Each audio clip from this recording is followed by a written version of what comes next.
Matthew Hoffman loved trees, and it was common for his neighbors to see him perched in the branches of a tree of his property. For a while, he worked as a tree trimmer but was unreliable and eventually lost his job. He had dated a woman for a while who he lived with, but by late 2010, the couple had broken up and Hoffman seemed to be slipping away from reality. He turned off the power to his house and hunted squirrels that he would cook and eat. On the evening of November 9th, 2010, Matthew Hoffman set himself up in a sleeping bag in the woods across from the home of 32-year-old Tina Herrmann and her two children, Kody and Sarah Menard, who were 11 and 13. Sometime after 9 a.m. the next morning, Hoffman saw Tina leave to take her kids to school. He snuck into the house through the overhead garage door, which hadn't closed entirely. According to his confession, he only intended to rob the house, but he was surprised when Tina returned with her friend Stephanie Sprang. Hoffman attacked her and her neighbor Stephanie with a hunting knife, killing them both.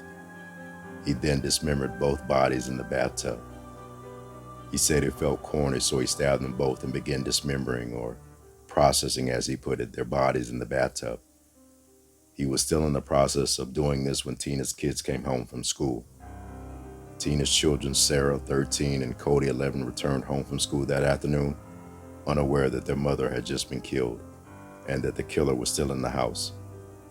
Hoffman heard them enter and attacked them both before they could run away, killing Kody with a stab to the head with a hunting knife. He tied Sarah up with a cord he'd taken from a fan and left her in the kitchen. It's assumed that she never saw the rest of the house, which police said looked like a scene from a horror movie. He then dismembered her brother and loaded the body parts and his hostage, 13-year-old Sarah, into the neighbor's Jeep Cherokee. Hoffman took Sarah back to his home, tied her hands and feet with rope and duct tape, and left her on a makeshift bed of leaves in his basement. He then took the body parts of his other three victims to a wildlife area near Fredericktown, Ohio. He used a rig and pulley system to climb to the top of a 60-foot tall hollow tree and placed the body parts inside. According to Hoffman's confession, he was tender to Sarah while he kept her captive. He said he gave her Treasure Island to pass the time. They watched Iron Man and played Wii games together. He cooked her hamburgers, and he also slept with his arm around her. He admitted to raping her at least once.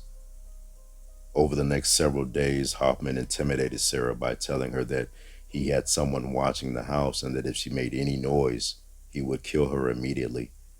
So she played along with her captor's wishes and hoped that by not putting up a fight, he would eventually let her go.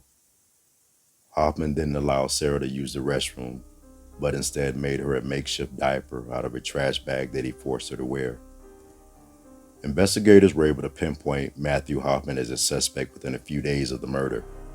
Hoffman had purchased gas tanks from a nearby Walmart and had left them in the garage of the Herrmann's house, planning on returning to the house to burn it down, but not getting the chance to. On November 14, 2010, 4 days after the murders, police raided Hoffman's house and rescued Sarah. Police found her bound and gagged in the basement on a bed of tree leaves. He said he wanted to make my bed comfy, so he just put the leaves there so I could sleep, Sarah said. Hoffman accepted a plea deal with prosecutors and was sentenced to life in prison without the possibility of parole. Although he admitted to the murders, he consistently claimed that he treated Sarah much better than he actually had during her time with him. He claimed that he ate burgers and they watched movies together, both things that Sarah denied happening at all.